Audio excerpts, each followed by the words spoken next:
Қаршыда жүрек. 13 бөлім. Жатақханада сенен басқа Эйлүл жоқ қой.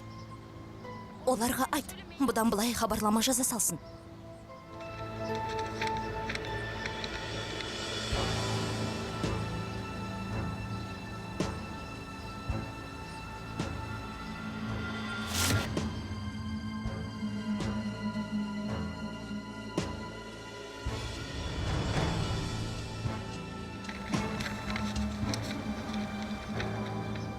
Кемалды сағындың ба?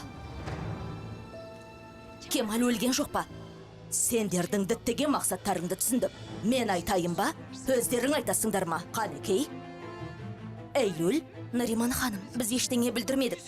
Көзіметке қара. Сендер түлкі бұланға салып, іздеріңді жасырмақшы болдыңдар. Қысқасы, қылмыстарыңды жасырдыңдар.